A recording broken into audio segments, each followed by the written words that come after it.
favorite things about there were a lot of favorite things about last night when I was in the middle of playing Even If It Breaks Your Heart, and we knew that the Grammy thing was happening, last night, and you really don't know that you're getting the nomination, or maybe Taylor Swift knows.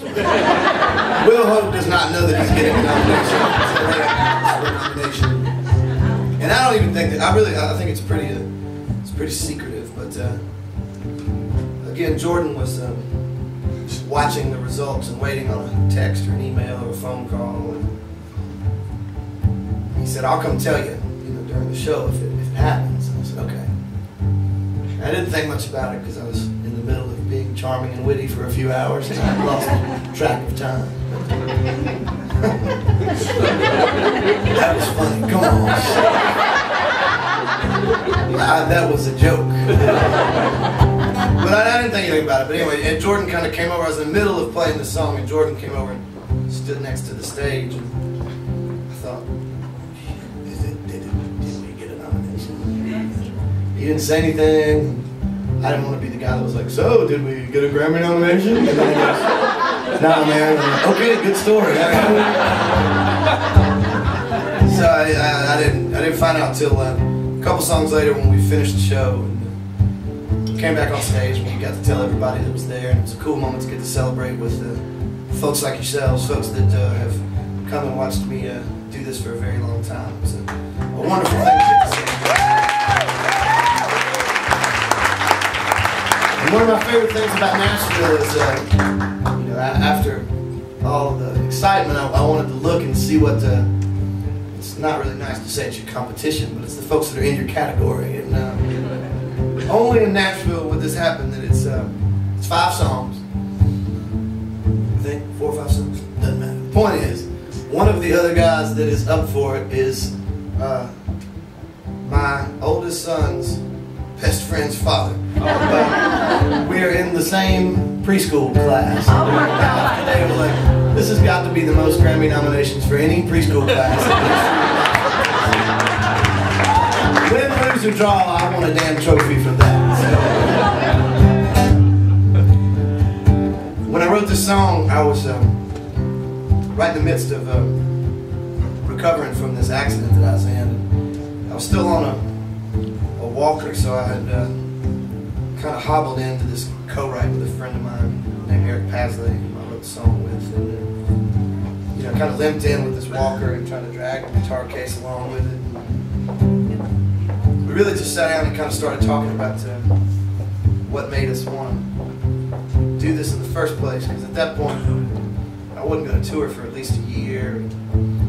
Sort of starting to just focus on my recovery, and again, just sort of falling in love with music again. And I started telling him this story about when I was a kid, my folks, when my brother was born, I got moved out of this downstairs bedroom into this finished part of our attic. And it was awesome because I got to upstairs, but it was also far away from my folks, and I wasn't sure how that was going to go. And they gave me this busted old transistor radio that I could sit in my bed with. And so at night, I would turn the lights off, and the dial was broken, so I would just I would spin the thing until the static stopped and a station came in. Sometimes it would be the Temptations or Marvin Gaye or something like that. And then the next night or the next few minutes, it might be another station that was playing Hank Williams, Lefty Frizzell, or Waylon Jennings. And I'd find the Rolling Stones or Led Zeppelin or something like that, and everything kind of in between. And I never understood the difference. I just always knew that I liked great songs and great singers. And then we started talking about being teenagers and sneaking into bars to see bands, and truly not to drink or even chase girls. We weren't nearly cool enough to do that. We were actually sneaking in just to hear songs and watch a guitar player and things like that. And we started talking about my accident and how music business kind of just beats you up, and it beats you up. And if you're ever able to go home and find a job and do something else and be satisfied, you should absolutely jump at that chance. But if you're just stupid enough, hard-headed and determined enough, glutton for punishment enough to stay in and just keep writing songs and doing all of those things, eventually you realize that you're supposed to be here doing this. And no matter how hard it gets and how many times somebody tells you no, you just keep coming back and trying again, and you get better, and more people come to your show, more people tell their friends about it. Eventually you're turn around and you're 15 years into this thing, and you are supporting your family with it, and you're just as thrilled as you can be. And then all of a sudden you turn around, and on top of that, you get nominated for a CMA award for Country Music Song of the Year, and then you lose on your mother's birthday in your hometown. You lose. I bought a dress for my wife. I wore a suit, and I lost. And not only that, sorry, but the other thing was then I got to play on the award show, so that was awesome. I got to stand up and in front of all these people. I had my own little riser. I thought I was super badass.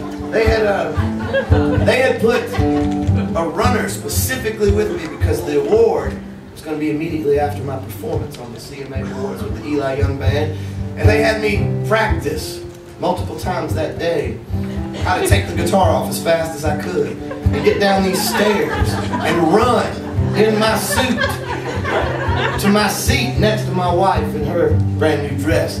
Fast as I could run. I have a fake leg, ladies and gentlemen. I ran as fast as I could. And I got back to my seat, and then they called somebody else's name, and I thought somebody could have looked at the envelope beforehand and saved me all of this damn money. But I wasn't mad, because the cliche is true. It is truly a pleasure and an honor to just be nominated, and I say that sincerely and wholeheartedly. But then, just when you're licking your wounds enough from not being country music Song of the Year winners, you get that phone call in Chapel Hill, North Carolina, that you're going to be nominated for a country music Grammy Song of the Year.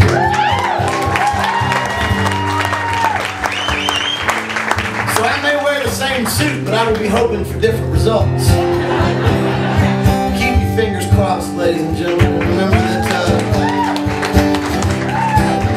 whatever drives you to do what you do, just keep on doing it, keep on dreaming, even if it breaks your heart. Like the way I brought that full circle, I did too. Way back on the radio dial, fire got lit, top bright-eyed child.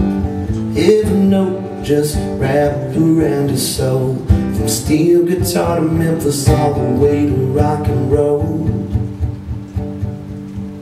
Oh, I can hear him playing, I can hear the ringing of a beat-up old guitar. Oh, I can hear him saying, keep on dreaming, even if it breaks your heart.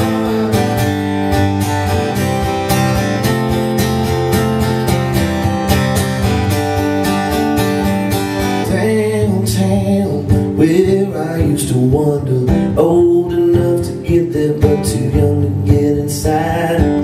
I would stand out on the sidewalk, listen to the music playing every Friday night. Oh, I can hear him playing, I can hear the ringing of a beat-up old guitar. Oh, I can hear him saying, keep on dreaming, even if it breaks your heart.